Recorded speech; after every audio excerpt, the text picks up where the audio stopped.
Welcome back, and now let's take into another the quote-unquote official Pokemon League tournament. Hone your skills to become the champ. Again, I failed to realize where exactly was the Pokemon League tournament to be specifically specified to be between levels 50 and levels 55, but... They wanted to add you're an ace. They wanted to add some challenge saying, oh no, you can't be underpowered, but you can't be overpowered either. I guess. Yeah, sure, why not? Alright, so for this I'll be using my Alakazam, Charizard, the Blast... Anyway, Ingweez, Champ Ma, K-Moo, Queen Nido, Ape Prime, and Wrath Poliwhirl. Ha ha ha. Okay. How about... Interesting. Okay, yeah, seriously. It's getting lamer with each passing trainer. Now all they're doing is just cutting half the name and switching it around. Yeah. Like partial pig lad. Like, and Camus, it's a good job the M and the U weren't switched around, otherwise... Why not, Dibs? I'm sure you could go for... No, we're not gonna go there.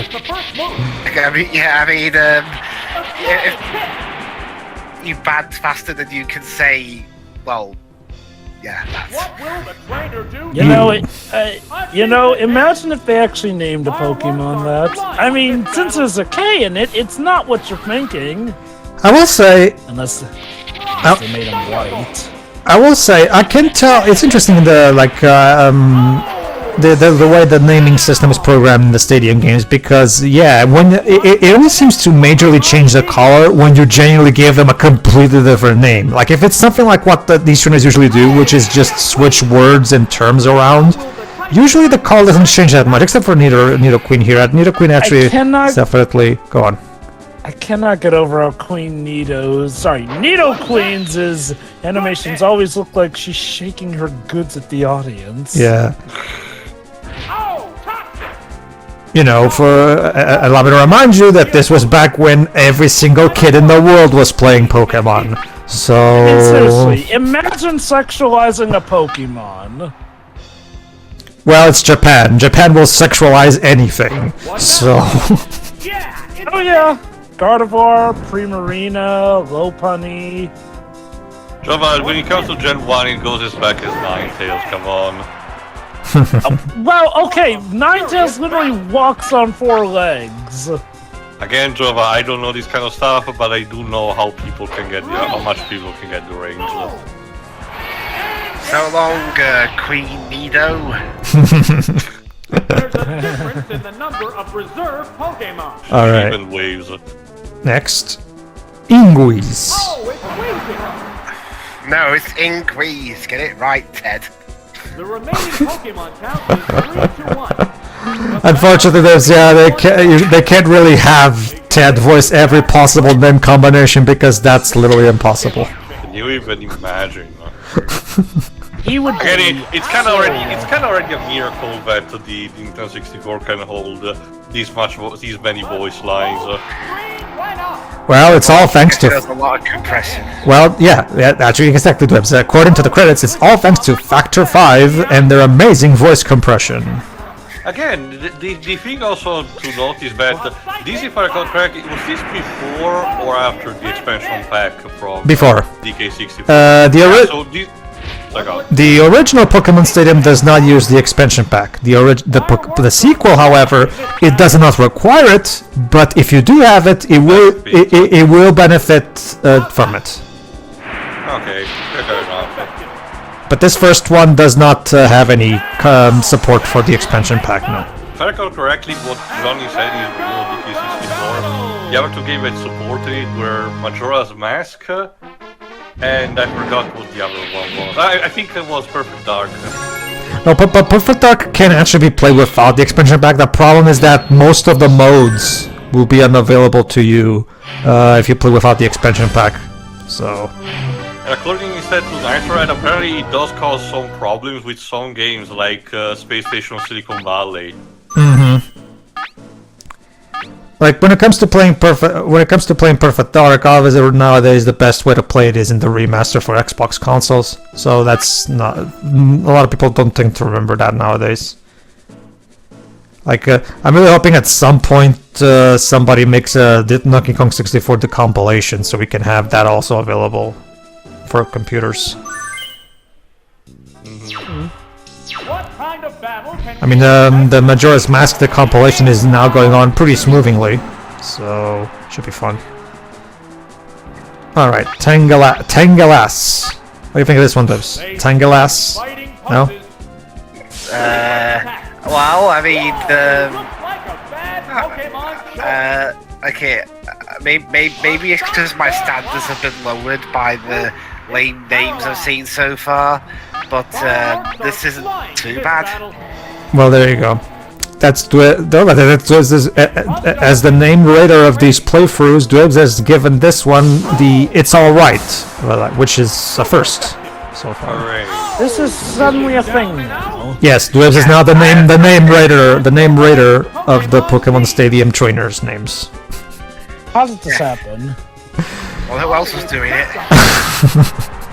This is a Like fight yours at between some two point. different And yeah, this is also the part where you can tell that they're starting to step up the difficulty a bit because these trainers already have legendaries. Zappas, Zappas, or Zappace? Zappace, maybe? Oh, flying. Huh, well, okay. Fine by me. Will this Pokemon swap change the flow of battle? Hey guys, did you know that the Pokemon are entirely different types? Face each other. No. That's I know that you probably don't even know about it, but the way you started phrasing, it sounded like you started to say the Vaporeon from the pasta. No, it's because one of the more common lines that Ted says in these games is the Pokemon are entirely different types. Reserve Pokemon. Oh, it's Venusaur. It's a shame it's Venus Say, so like an extra U there, it could be Venus Sauce. Battle has become one-sided. Literally Vsauce. The Pokemon Alright, let's change, because right on we'll get his ass whooped with Venusaur. And yeah, let's use Zapdos. Oh no, his special increase, because remember, this was back when special defense and special attack were just one stat. Merging to one, yeah. Yeah. That's one of the big major refinements for Gen 2, because yeah, having special count for both attack and defense makes things completely broken. So think about it, Chansey and Blissey have a huge special defense, meaning in Gen 1 Chansey has amazing special in general. So yeah. Doesn't also help the with the already broken, psychic types. And there goes the battle indeed. Well done, Zapdos. You beat a team of Rocker. actually named Pokemon. He's called... Including yourself. I don't get that. Rocker? I think it's Tamer. Yes, The word Tamer, which is what it actually is called in the actual games, would fit in that code. Why did you just name to Rocker? Because You it sure sounds that's the more same epic. one? Now we got Juggler. Juggler. Okay, Juggler actually is the correct name. Oh, come on, you're not even trying. You just add a dash in between. I'm actually going to side with Wes on this one. Now this is lazy. Ip-no. Gin-gar. Get it? I'm clever with my names, aren't I? Jin X. There you are. 0 out of 10. All you did is put a dash in it, and that's it. A hyphen. Even. So they gave it the Spider-Man effect. Yes. No. Spider-Man's at least originally meant to be like that. These guys are just crazy. I'm referring to the fact that a lot of people forget that Spider-Man apparently is supposed to have a hyphen in his name. Yeah, This guy's just seriously overcompensating if he's one of those people. I guess. The upcoming battles look I'm not even gonna ask how that enters into overcompensating because I'm sure that somehow leads to porn. Also, Magmar, what the heck happened to And you? we're right back at the Pokemon. And yet it's still a better, competition. it's still a better form that actually Magmortar. Oh, and a rough Pokemon. I know that it's kind of Magmortar. beating a dead. I know that it's kind of beating a dead horse, but it is true. Magmortar is probably one of the worst Pokemons in terms of design. Awesome counter. Mm-hmm. Oh, the attack. I mean, I don't hate him really. I get what they're going with on And the I'll- design. Oh, fuck off, game. Do not mind the fact that Gen 4 spent a lot of time trying to boost up previous Gen Pokemon, in terms of new pre and post evolutions. Some of that, yes, they started doing it back again with the more recent games, but more scarcely. Sometimes it's kind of a joke because Gen 9, believe it or not, gave us a monkey spawn for Dunsparce. We wanted an evolution of that for a long time, and what do we get? Again, a joke.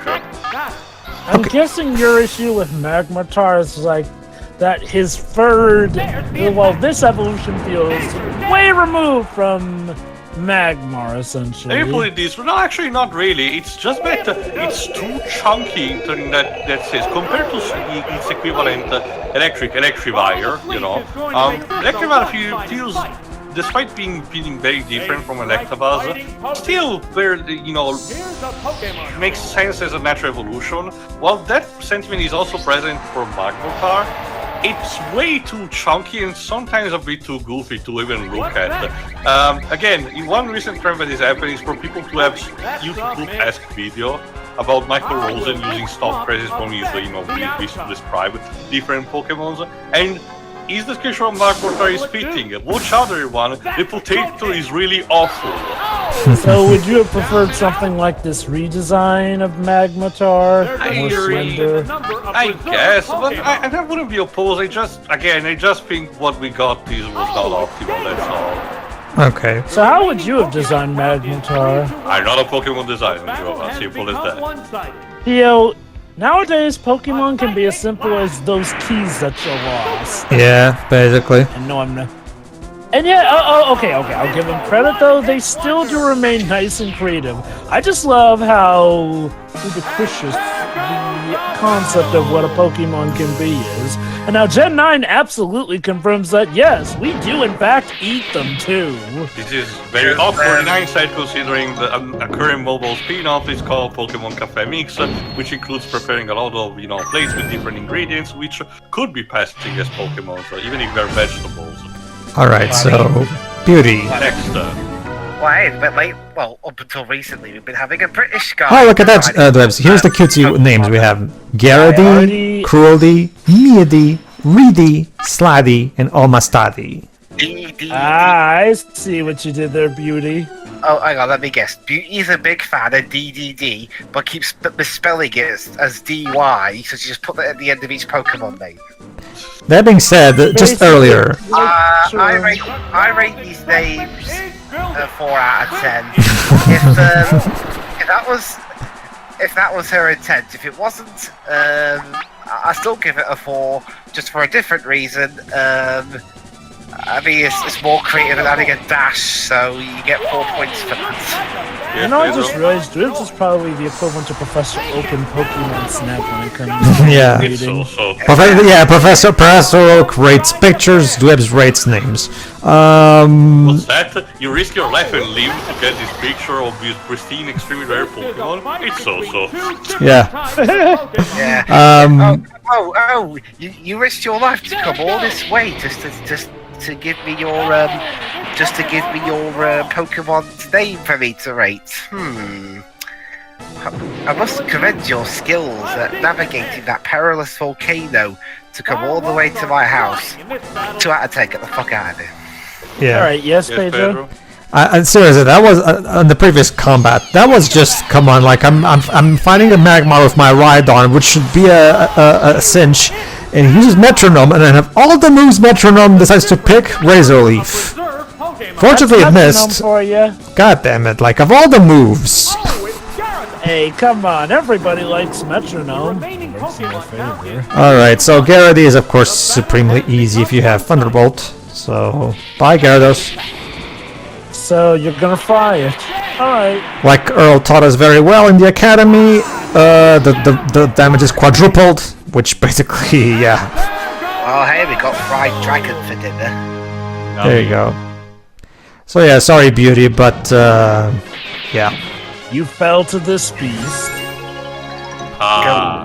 Go back to school.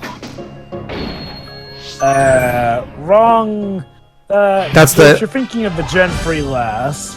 Yeah, or the youngster, the female youngster. All right, now the medium. Wait, Scarlet and Violet have like 60-year-old students. Oh, you in that son of game. a... Oh, look at that, Dibs. iPhones again. Kind of. though. iPhones What are rating? important. Yeah, at this point, I think it's more fun for you guys to guess what rating I'm going to give. Yeah, this is the medium. In the original Gen 1 games, she's called Channeler. You know, because it's channel spirits. Spirit But since channel is too big of a name to fit on that little square, they changed it to medium. After the tournament, things will get right. This is at the very least logical. I still don't understand why they didn't just leave the Tamer as just Tamer and instead named it to Rocker. Are you sure that that's the same guy? Yes. In Gen 1, if you find that particular trainer that's called Rocker here, he's called Tamer. Tamer wants to battle. As the game likes to say. Well, I know that sometimes these guys can look different in the games that they originated from. I'm wondering. Let me check. A furious battle. It's the one with the whip. Like, if I remember correctly, in Gen 1, the trainer that has, and by that I mean the original Gen 1, not Fire Red and Leaf Green. The trainer that has a whip is Tamer, as in he's a Pokemon Tamer. Kind of like that. What's the name of that guy from in the Indigo season of the anime that has a Sandshrew and he whips his Pokemon? I forgot his name. Not remembering the name of a character of the day. Yeah. Well, from what Deji has told me, apparently he does come back at one point in recent seasons. I forgot which, but I don't know. There is a trainer type that I don't know if it's called properly Rocker in Japanese, in English, but it is basically, someone with an electric guitar anyway. Okay, so yeah, apparently there is actually Rocker trainer in Gen 1 according to Bulbapedia. What will the next Pokemon Let me double check real quick. I can link you it. Here you go. Oh, sure. Bulbapedia is probably going by either the normal. Well, okay, you showed me Rocker. Okay, yeah, this one he has a megaphone though. Like the one that I'm thinking is one that has a whip. Let me double check real quick. Okay. Look, actually, you actually click on the link. That's his Let's Go model. But if you look in Bulbapedia, they show it. What you think is his whip might actually be attached to a microphone. Again, just have a look at the Generation 1 red and blue sprite. Sure. Let me see. Red and blue. I'm trying to find it. Oh, here we go. Oh, no, not this, you stupid. There's a difference in the Not number. to mention, if I again- remember correctly, Gen 1, when it comes to trainer sprites, is the Team Rocket Grounds Web whip, so... It's interesting Yeah. because it's interesting. Yeah. The Jova's right. Yeah, I understand. It's weird. Let me double check real quick something while this is going on because I do have some recollection. It probably was like a botched translation at the time. Let me see. Hold on. There is another one called Tamer. Oh wait. Wait. I got it. No, you're right. I actually think I mistook things. The Tamer in the original Gen 1 is the one that's basically drawn like an Asian stereotype, kind of like Brock, basically. Sure. It's weird because they both have the one that has this thing that's kind of looks like a lollipop. Well, yeah, I guess it is a lollipop. Huh. Why would a Tamer have a lollipop? Why not? Like, it was just so random. Like, okay, it's like Ken Sugimori was drawing this, and he was fine. Okay, so this guy's a Pokemon Tamer. What thing do I have for him inside from the whip? A lollipop. Like, I do wonder if the thought process is to, it's using Oh, there it is. not bait, but the equivalent of something to Sure. sweeten up the Pokemon. The idea, I actually do know what it is. It's sort of a form of the carrot and stick maneuver. And we're back to just flipping the half of the names around. yes. Except there's no hyphen this time, Dibs. For round 6. Hooray! Okay. The problem with that infamous example with the hyphen earlier is that it was just the hyphen and that's it. At least in the other, at least they did something as well as that. In another example of this, one similar to this beforehand. Yeah, I will say, for a Nintendo 64 model, the fire on Rapidash's back is very well animated. I don't know, I can't quite tell if it's a 2D object or if it's an actually 3D model. I think it might be a 2D object, most likely. But again, it's the art direction of this game aged surprisingly well. Aurora Beam. Okay. So, AK discount. Oh no! Guys, my Alakazam's physical attack fell. Whatever shall I do? oh no. There we go. Eon Vapor. What an inconvenience. Oh really? Oh, and suddenly Hyper Beam. Why not? Wow, your attack is not particularly high yourself, is it? You'd think Hyper Beam would do more damage than that. Bye. Oh, Thunder Punch! That's the weak spot. Oh, it's down. No, it didn't, Ted. It didn't. There's a difference in the number of reserve Pokémon. Rostyle. Carl. The remaining Pokémon count is 3-1. Alright, so I guess Tamer... Okay, so Tamer has a lollipop because... Okay, sure. Again, it's just also, expanding upon it. I guess it's the whole idea of, the DT maneuver, the lollipop is to, do something great. Reward the Pokemon. While the whip instead is for submission. So, hold on. What about a Pokemon like Porygon that doesn't have a mouth? How would the lollipop serve as a reward?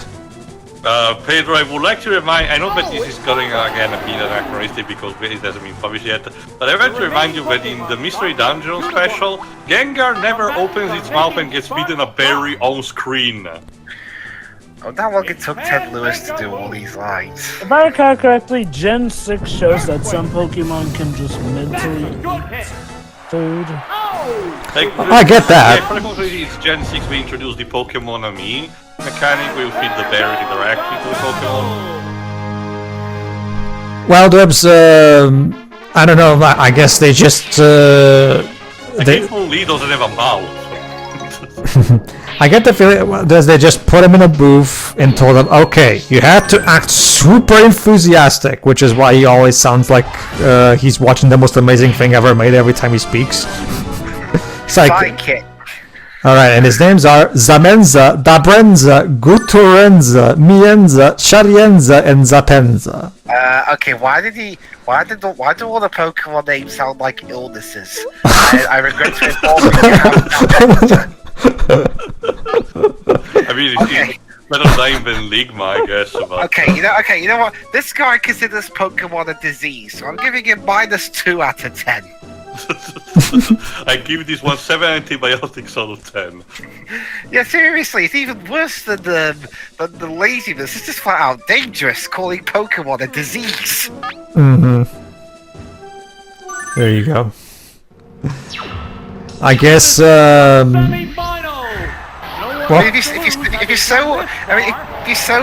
you're that hostile towards Pokemon, why are you even a trainer? I guess he's one of those villains who uses Pokemon as tools for other purposes. Like team. Well, most teams do that. So The one in Team Plasma. Gen 5. Gen 5. Oh, that's not just the Gen 5. Like most of the teams in each gen usually do something related to that. So. Led by the most ferocious name you can think of for a team leader, Dennis. Like one of my favorite quotes ever in a Pokemon game is Karen, the leader of the Elite Four in Gen 2, where if you beat her, she says, "Strong Pokemon and weak Pokemon, those are just people's perceptions." And I'm like, no, actually no. If you have your Pokemon level up. That's the entire problem. They keep trying to hammer to this very day this message about love and affection and everything for Pokemon, which is a natural, it's a good message and everything, and positive one to have. But being a JRPGs to their core, Pokemon games are games where might makes right still. It doesn't matter much my level of friendship. It matters but I have a bigger dick than you. What is that? Chill. Sometimes a Pokemon literally only becomes more powerful with friendship, though. Well, that is true, Jova, but that's not the entire focal point. Again, it's true that he's saying it, but it's only a matter of big numbers more than anything. Okay. My guess is the idea is like, well, despite you leveling up as much, though, the game's rationale for you winning is that you're in an amazing synchronization Oh yeah, of your that's what the story Pokemon. basically says. And don't you see, Tio? You worked up that friendship by grinding like hell, There you are. getting your Pokemon as powerful as So yeah, since the word man. Or by forcing... Dragite, Artuno, Morris, Jolon, Tass, and Lapras. Why is he removed letters from the name? is he that old so he has to have lesser letters? So he can Dibs, I am the basic bitch who never renames Also- Pokemon. But I'm kind of amused by your reactions to these. Also, I gotta say, You know what? Okay, this guy's getting a 0. Just removing letters does not make a creative name. It just makes it confusing as shit.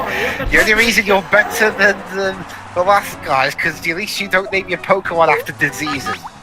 you're really showing off your inner Simon Cowell, I see. Also, a bit early. Well, wait, TAS. So what is that Pokemon a tool assisted speed from? Yes.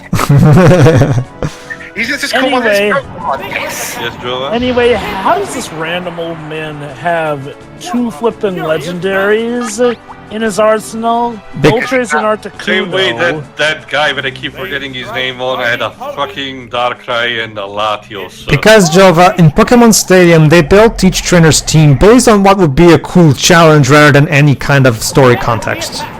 It also has gone to the point of how in the games, like in Pokemon Masters EX, because of time basically shenanigans of pulling trainers from different time eras, there are technically 2 different QRAMs, and this is basically given a shrug when explained actually questioning the story, like, oh, it probably just happened. No, in my... I love this though, like, you got the Elite Four, but then you got these random trainers who have Pokemon that arguably lore-wise could mop the floor with the Elite Four. but don't you see, Jova? These Pokemon at level 50 to 55, whereas the Elite Force Pokemon in Gym Leader Castle are all at level 100, so technically they would still win. Or would they? It's also the matter of never explaining particularly if, the legendaries and mythical are really that unique, or there are still actual different versions of them, just scattered around in different parts of the world. And everything. Yeah, it's weird. Sometimes they'll go on about how these legendaries are the greatest or rarest Pokemon ever, but then it turns out there's more of them. I did like Dorkly's take on it, where it's like, oh wait, you thought legendaries were these also powerful mythical creatures? Oh heavens no, that's just how we rate how endangered they are. Have you seen those Rusty shorts that he did? Yes. The one where basically, Red's alternate universe counterpart Rusty, he's shit at everything, and he's at one point he's even a menace to society. He ended up running a trainer over. That's actually the short where I was referencing the fact that in that universe, they actually base legendaries off of their endangered status. Also, Red technically does exist in that universe if you watch the Ralph Bug Trainer shorts as well. That's interesting in and of itself. Remember, this was back when Blizzard had 90 of accuracy, which was, again, broken as shit, because this is the most powerful ice move. Well, it is Articuno, so...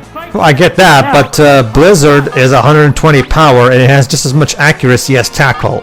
Not entirely sure if this is how good balance works. Legendary, bruh.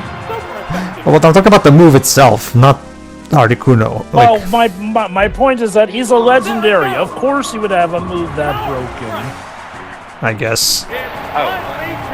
Although he's not as broken as Darkrai is. Well, hopefully now he's out of Blizzards, because you only have 5 of those. Alright, let's bring in Zapdos. Legendary versus Legendary. I'm honestly surprised you didn't swap out Zapdos as soon as Articuno came out. Well, I was trying to see if maybe I could tough it out with Alakazam, but didn't quite work. But that's okay. It is Thunderbolt shit in it. With me, I usually like to go the mono-e-mono route in Pokemon battles, as in bring out the ones that are most lore sensitive. See, the thing is, thematic. remember what Earl taught us. In Pokémon Stadium, there's no shift battle style, meaning I can't just switch. Yep. I mean, Goody, you're having Zapdos pretty much go all electric sweep on the 3. yeah, basically.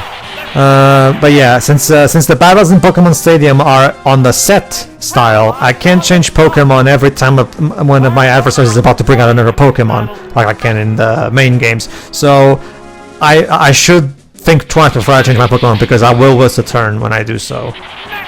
Well, yeah, just like in regular Pokemon. But hey, you know, what great theming here. You have Zapdos, beat Articuno, and Moltres. That's comparison in the latter's case, but still thematic. Well, yeah, but remember, in the mainline games, if your options in battle style are set to shift, the game will always ask you, oh, this turn is about to bring out this Pokemon. Do you want to switch your Pokemon as well? And you can do it without wasting a turn that way. But they don't do that here, I see. No, they don't. No, they don't, because again, I guess trust me, Jova. If the battle style in this game was also set to shift, it would make this game a lot easier. Trust me, I assure you. So. I will say this though. I always found it interesting how Gen 1 lore often stated Moltres was the strongest of the birds, but in the actual movie, he's the first one captured. So yeah, Poké Cup Master Ball complete. That's because Poké Cup and Prime Cup have 5 different versions of difficulty, from Pokeball all the way to Master Ball. I mean, so for the sake of avoiding redundancy, we'll just do the Master Ball of each. And by completing this, I won the Dodo Game Boy. What does this mean? Okay, basically, as I've told you before, you can use the Game Boy Tower to play your Game Boy Pokemon games on Stadium, and with the Dodo upgrade you can double the speed that the game runs in, which makes grinding for shit in the Game Boy games a lot easier. So as you can probably later on, we're going to get the Dojo upgrade that, yes, you guessed it, triples the speed. So as you guys can probably guess, back in the day, when it comes to playing the original Game Boy games, Stadium was the way to go, because you could play them on your TV and you could triple the speed, which would make the grinding much more manageable. So, there you go. See you for the next part, everybody. Yeah. Yeah.